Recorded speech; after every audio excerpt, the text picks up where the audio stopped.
she shared the ride. He brought a rope. The man sitting in that passenger seat was a convicted felon who had walked out of a Brazilian prison 7 months earlier and never went back. A fugitive, a man with 8 prior crimes on his record, including documented violence against women. And yet, on the evening of November 1st, 2017, he was sitting next to a 22-year-old radiology student on a highway in the Brazilian interior, heading toward a stretch of road with no lighting, no witnesses, and no way out. The last message Kelly Cristina Cadamuro sent to her boyfriend was at 1923. She said she had just filled up the tank. She said everything was fine. 1 minute later, her WhatsApp showed her as online for the last time. After that, nothing. No calls answered, no messages delivered. Just silence expanding across a highway in Minas Gerais. Here is what I cannot get past.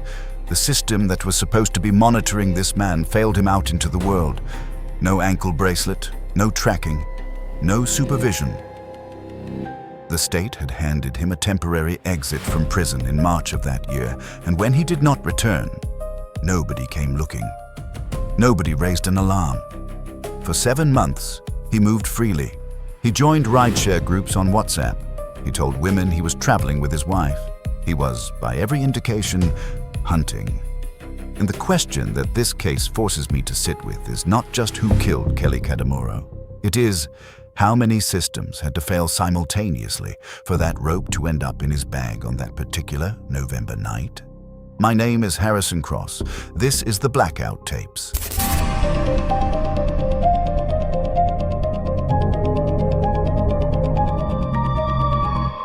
Today, we are in the interior of São Paulo in Minas Gerais, Brazil. The year is 2017. What happened on November 1st of that year began as something entirely ordinary. A young woman offering an empty seat in her car to help cover the cost of gas on a highway she had driven dozens of times before. It ended with a body hidden in the mud beside a stream, and a country asking itself how a man with 8 criminal convictions and a history of domestic violence was allowed to walk the streets for 7 months without a single authority noticing. This episode is about Kelly Cristina Cadamuro. It is about who she was, how she was deceived, and what the investigation revealed about a murder that exposed fractures running far deeper than one criminal and one crime. Before this episode is over, I want you to understand not just what happened on that road, but what had to happen long before that night for it to be possible at all. To understand how this happened, we have to go back several years before November 1st. Back to the life Kelly had built for herself and the specific circumstances that put her on that highway. Kelly Cristina Cadamuro was 22 years old and lived in Guapiaçu, a small town in the interior of São Paulo state. She had finished her technical training in radiology. She was working 3 jobs simultaneously, a fixed position at an optical workshop in São José do Rio Preto, the nearest city of any size, freelance makeup work on weekends, and a supervised internship in her field. If that schedule sounds exhausting, it is because it was. But it was also deliberate. Kelly was not drifting. She knew exactly what she was building toward. For approximately 2.5 years, she had been in a relationship with Marcos Antonio da Silva, 28, a civil engineer. They had met online, the way a lot of young couples meet now, and their first in-person date had been at a restaurant in São José do Rio Preto. According to court records and testimony from family members, by the fall of 2017, the relationship was deep into the planning phase for a shared life. Marcos Antonio's father had donated a land plot in Minas Gerais to the couple. They had already purchased some furniture. They had opened a joint bank account that same month, November, specifically to begin the paperwork for a housing loan. They had a mattress picked out, a cooktop, a future with a floor plan. To visit Marcos Antonio, Kelly made the trip regularly between São José do Rio Preto in São Paulo and Itapajipe, a small city in the Triângulo Mineiro region of Minas Gerais, roughly a 3-hour drive. And like millions of Brazilians who navigate the financial realities of long-distance relationships and underfunded public transportation, Kelly used WhatsApp rideshare groups to split the cost of fuel and highway tolls with strangers heading in the same direction. Testimony from co-workers, including a colleague named Marcio Rogerio Angelino, who spoke to investigators during the inquiry phase, confirmed that this was not an unusual or reckless behavior. Kelly had done this many times before. Nothing had ever gone wrong. The practice was common, normalized, economically rational.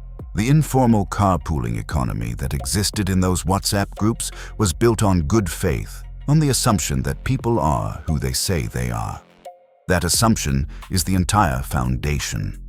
And it is a foundation that a man with years of experience in fraud, theft, coercion, and domestic violence knew exactly how to exploit.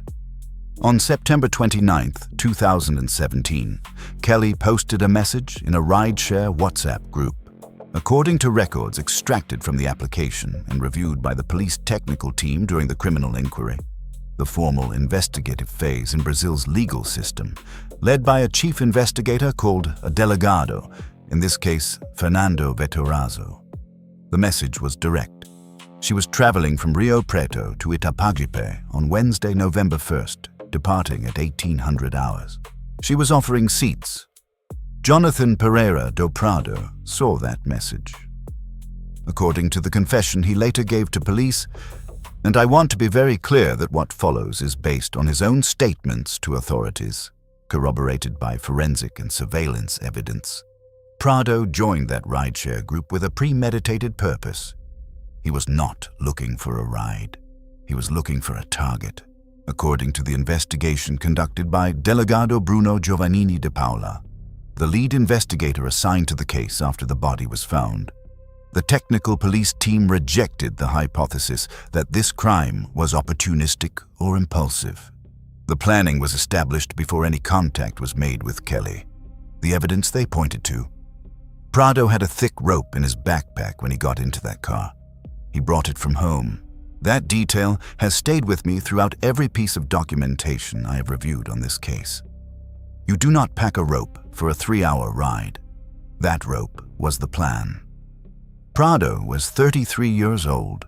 His criminal record, which the police had in full, listed 8 separate offenses: theft, robbery, fraud, extortion, threats, domestic violence under the Maria da Penha law, Brazil's landmark legislation protecting women from gender-based violence, the Brazilian equivalent of a domestic abuse flag on a criminal file, misappropriation of assets, and use of counterfeit currency. That domestic violence entry is significant. It tells investigators something specific about prior behavior toward women. It is not a minor annotation.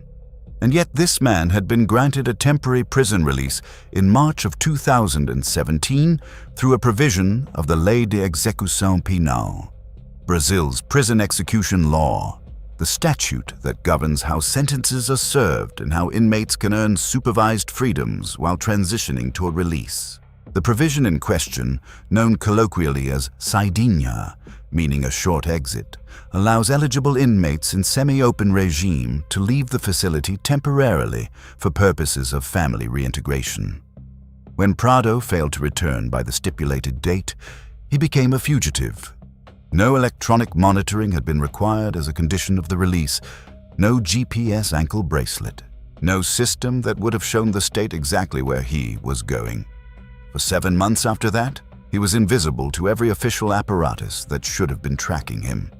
To get Kelly to agree to the ride, Prado used a tactic that investigators and the prosecution later identified as a deliberate psychological maneuver.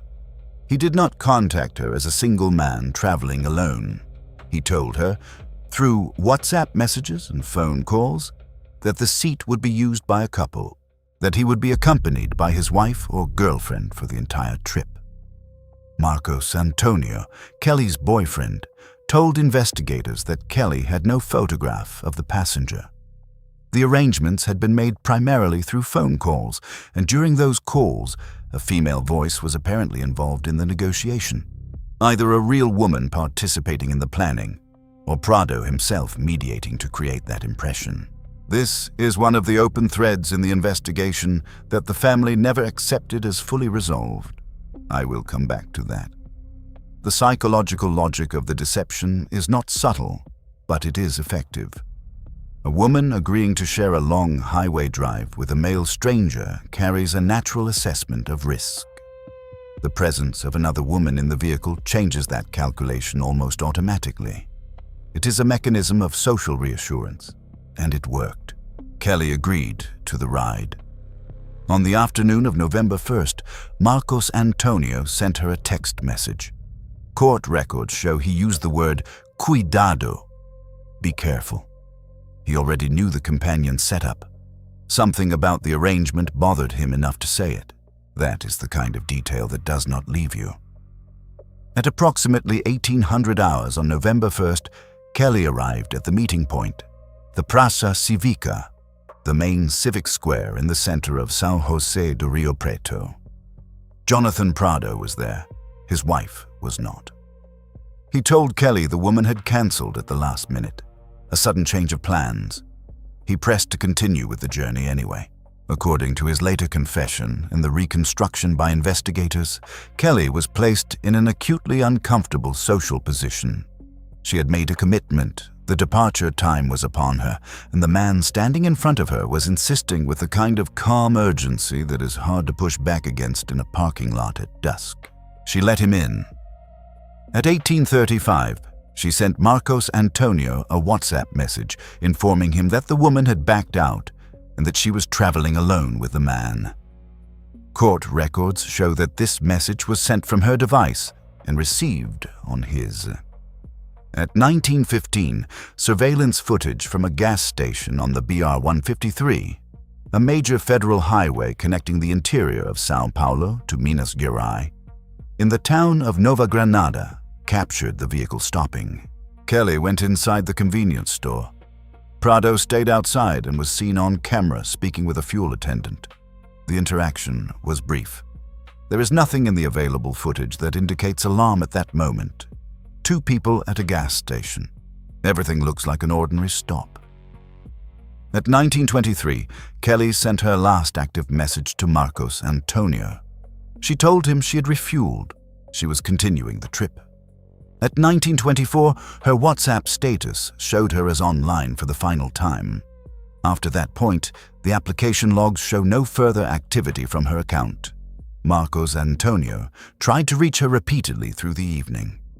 Messages stopped being delivered. Calls went unanswered. By 2023, according to his own account to police, the silence had become unbearable. Toll booth cameras operated by the highway concession company in Minas Gerais recorded the vehicle crossing into the state that evening. The footage confirmed that Kelly was still driving and Prado was in the passenger seat. Approximately 2 hours later, those same cameras recorded the vehicle passing in the opposite direction. This time, only one silhouette was visible in the front seat, the driver heading back to São Paulo. According to Prado's confession, delivered to Delegado Bruno Giovannini de Paula and reviewed subsequently by Delegado Fernando Vettorazzo, the assault occurred after the vehicle entered Minas Gerais territory. He waited for a section of highway with low traffic, no streetlights, and distance from any populated area. He asked Kelly to pull over, claiming he needed to urinate. She stopped the car. At that moment, the confession states, he announced the robbery and began striking her. Facial blows, head blows. According to the forensic report from the Instituto Médico Legal in Frutal, the state-run forensic medical institute responsible for autopsies and physical evidence analysis. The evidence on Kelly's body was consistent with an intense struggle inside the vehicle. She fought. The records indicate she fought hard enough to open the driver's side door in an attempt to get out. The seatbelt locked and held her in place. Prado overpowered her through sheer physical force. He strangled her until she lost consciousness. Then he removed the rope from his backpack and used it to bind her arms behind her back. He dragged her body approximately 30 meters through riverside vegetation to the banks of the Ribeirão Marimbondo, a waterway bordered by sugarcane fields belonging to a local mill situated between the municipalities of Frutal and Itapagaipé. He left her there with her head submerged in the water. The IML's official death certificate listed the cause of death as asphyxia and strangulation. When officers from the Policia Militar, the uniformed state military police, the branch responsible for patrol and first response, located the body on the afternoon of November 2nd, Kelly was found in a state of partial undress, wearing only her top. Her pants were missing from the scene. According to the official investigation records, her pants were found discarded approximately 3 kilometers away from where her body had been left. The Ministério Público de Minas Gerais, the State Prosecution Office, the Brazilian equivalent of the District Attorney's Office, under prosecutor Fabricio Costa Lopo, formally charged Prado with rape in addition to the robbery and homicide charges. Physical evidence recovered from the scene was consistent with a sexual crime, though the prolonged contact of the body with soil, mud, and water had complicated the laboratory analysis. Prado denied the rape throughout the entire judicial process. Prosecutor Lopo addressed this denial directly in the documentation I reviewed. He argued it was not motivated by remorse, but by terror of the violent retaliation that Brazilian prison factions systematically carry out against inmates convicted of sexual crimes. That assessment is, to me, persuasive, because what happened to Prado in the first 24 hours of his incarceration supports it entirely. On the night of November 3rd, 2017, police operations coordinated by Tenente Virgilio Taparo, a lieutenant in the military police, and Delegado Bruno Giovannini closed in on the northern zone of São José do Rio Preto. The investigation had moved quickly. Toll camera footage, cross-referenced with facial recognition from the Nova Granada gas station, with cell phone tower data and WhatsApp metadata, had built a tight map of Prado's movements. Jonathan Pereira. De Prado was arrested in a pre-dawn operation. 2 other individuals were arrested alongside him, Wander Luiz Cunha, 34, and Daniel Teodoro da Silva, 24. Cunha was charged with receptação qualificada, qualified receipt of stolen goods, a classification under Brazilian law that carries heavier penalties when the receiver has reason to know the goods were obtained through violence. Specifically, the 4 alloy wheels removed from Kelly's car. The prosecution also accused him of fraud procedural fraud, alleging he had cleaned and obscured fingerprint evidence from the vehicle. His attorney, Marcio Roberto Ferrari, acknowledged the stolen goods charge but contested the fraud allegation. Daniel Teodoro was charged with receiving Kelly's cell phone. Kelly's car had been located on an unpaved road between São José do Rio Preto and Mirassol. It had been stripped. The 4 wheels, the stereo, the spare tire, and various electronic components had been removed and were already in the process of being moved through the informal market. All 3 men had prior police records for similar property crimes. The system of economic incentives behind a killing like this is something investigators and prosecutors rarely get to discuss at length in the press, but it matters here. A vehicle of this kind, moved through the right contacts within hours of the crime, generates immediate cash. The murder was the mechanism. The market was already in place. In the Presidio de Frutal, the local detention facility in the city of Frutal, Minas Gerais, less than a day after his arrest, Jonathan Prado was beaten inside his cell by other inmates. The injuries required emergency medical attention from a nurse at the facility, who applied bandages to lacerations around his head and face.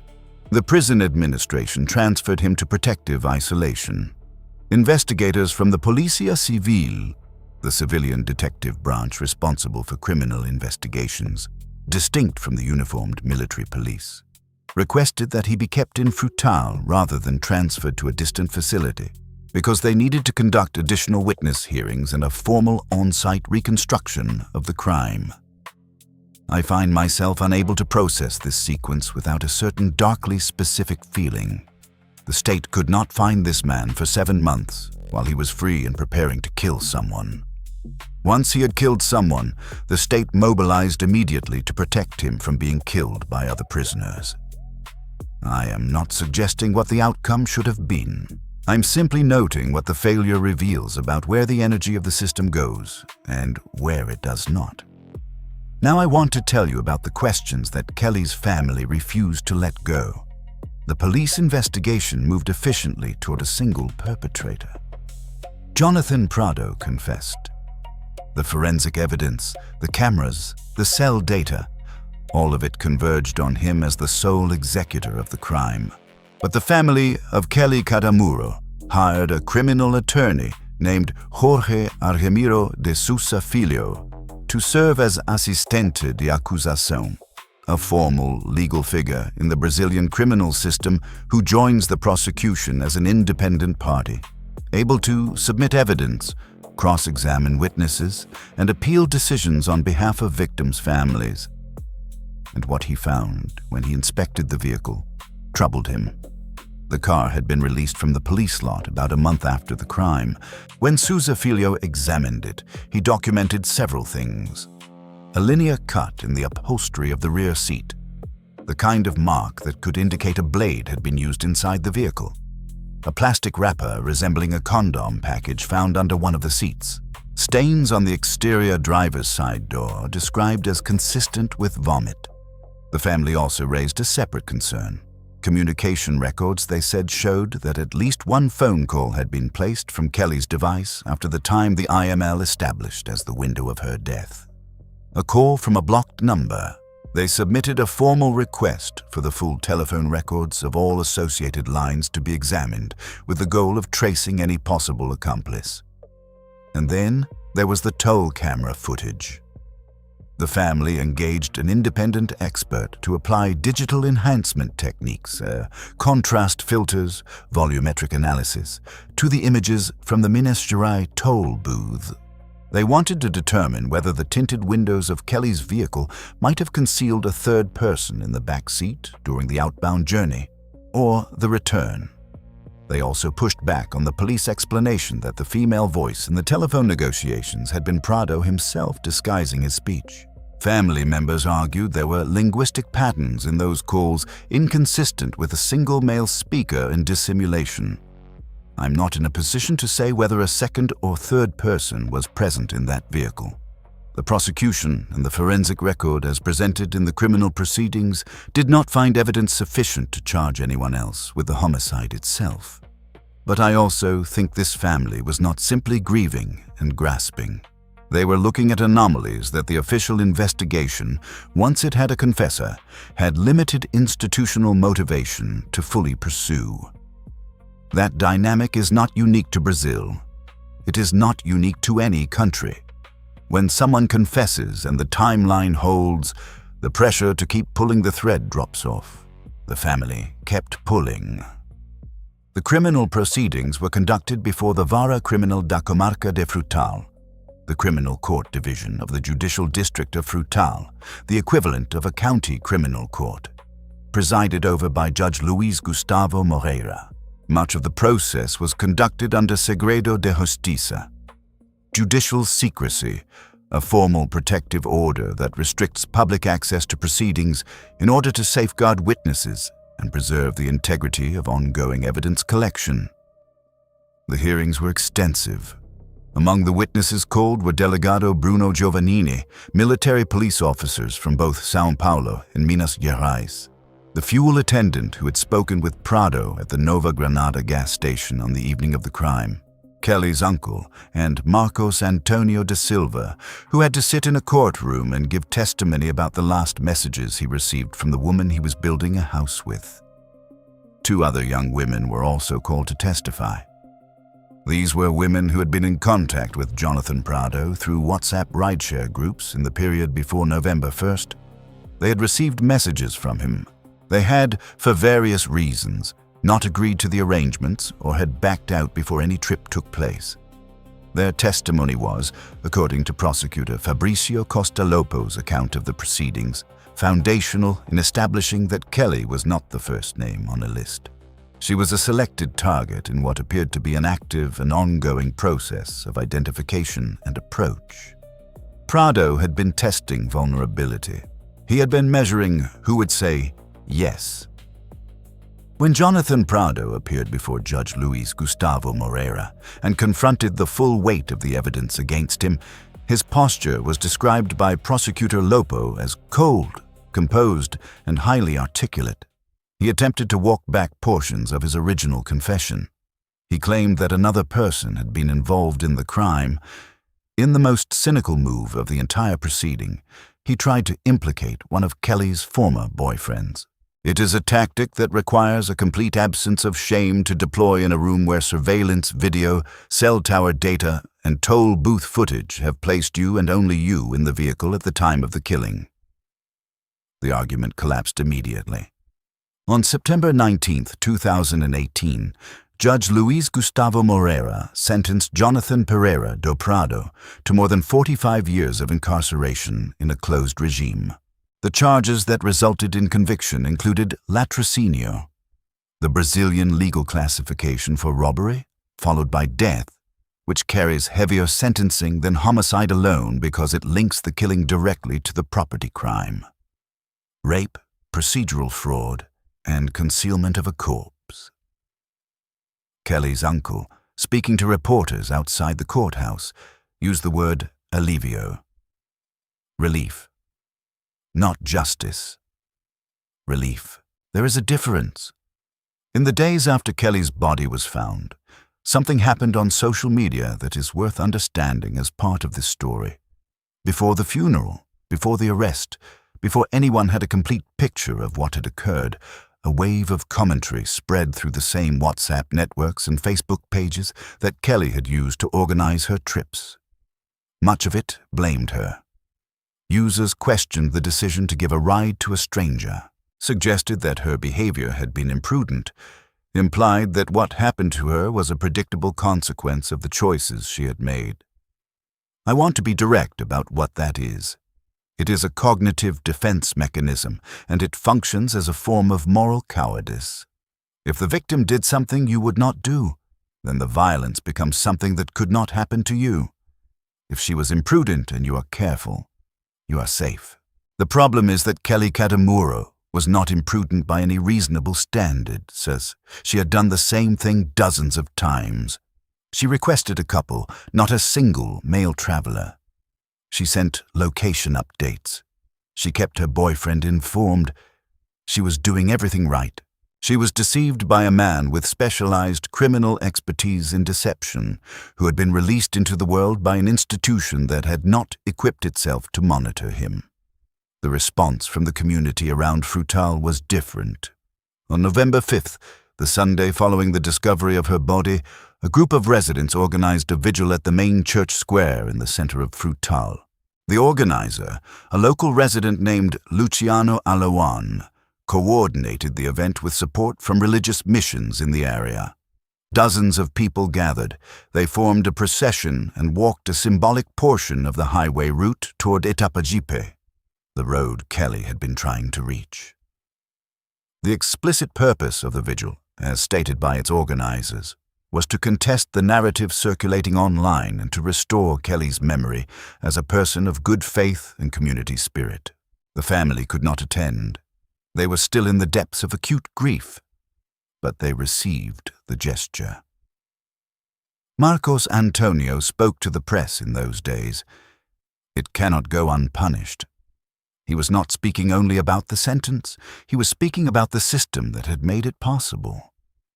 In early November of 2017, the case was invoked explicitly on the floor of the Câmara dos Deputados, Brazil's lower house of Congress, the equivalent of the House of Representatives, in Brasília. Parliamentary records from the session of November 7th capture speeches demanding legislative reform to the Lei de Execução Penal. Representatives argued that the temporary release mechanism, the saidinha, the short supervised exit designed for social reintegration, had been applied without adequate criminological screening, without psychiatric risk assessment, and without electronic monitoring requirements for individuals with histories of violent crime. The argument, reduced to its core, the state cannot give a man with 8 criminal entries, including robbery and domestic violence, an unsupervised exit from a semi-open prison regime, watch him disappear, and then treat that disappearance as a paperwork problem. In Jonathan Prado's case, the absence of mandatory GPS ankle monitoring was not a technical gap. It was a policy choice that had direct consequences for Kelly Kadamuro. I do not think the politicians who invoked this case on the floor of Congress were thinking primarily about Kelly as a person. They were thinking about her as a policy argument. That is an uncomfortable truth about the relationship between tragedy and legislation. But the underlying demand, mandatory electronic monitoring for all beneficiaries of regime transition, criminological risk evaluation before granting temporary releases to individuals with violent histories, was not wrong. The question is whether those demands produced durable change or whether they faded with the news cycle. Based on what I know about how these reforms tend to move through Brazilian legislative process, I think the answer is partial at best. My theory in this case is not a single theory about one night on a highway. It is a theory about multiple failures converging at a single point. The state released a man with a documented history of violence against women without tracking where he went. He used the freedom to rehearse a crime across months, testing rideshare groups, approaching different women, selecting his target. The deception he constructed was not improvised. It was the product of time, invisibility, and prior criminal knowledge of how trust operates and how to manufacture it. Kelly Cristina Kadamuro was 22 years old. She was working 3 jobs and saving for a house. She had picked out furniture with the man she was going to marry. She had driven that road before. She asked for a couple. She sent updates. She did everything she knew how to do. She trusted a voice on the phone, the way you do when there is no system in place to give you anything better than a voice. That trust was not her mistake. It was the void that a fugitive with months of freedom and a rope walked into. Jonathan Pereira do Prado is serving a sentence of more than 45 years in a closed regime in Minas Gerais. Wanda Luiz Cunha and Daniel Teodoro da Silva faced separate judicial proceedings for their roles in the reception of stolen goods. In September of 2018, the third criminal panel of the Tribunal de Justiça de Minas Gerais, the State Appeals Court, granted a habeas corpus petition to one of the co-defendants, ordering his immediate release. The vehicle thieves and the man who killed the vehicle's owner moved through the legal system at different speeds, with different outcomes, in different courts. The questions raised by Kelly's family about the toll booth footage, the post-mortem phone activity, and the physical evidence in the vehicle were not, as far as the public record shows, definitively resolved by the official investigation. The prosecution built its case around Prado as sole executioner, and the evidence supported that framing. Whether it was the complete picture remains, in the family's view, an open matter. Kelly Cristina Kadamuro is buried in Guapiaçu, São Paulo, the town where she grew up. She had graduated from technical school, was working 3 jobs, and had a plot of donated land waiting for a house to be built on it. She liked doing makeup on weekends. She knew a road well enough to feel safe on it. Her last message home said she had filled up the tank. She was on her way. This has been the Blackout Tapes. I'm Harrison Cross.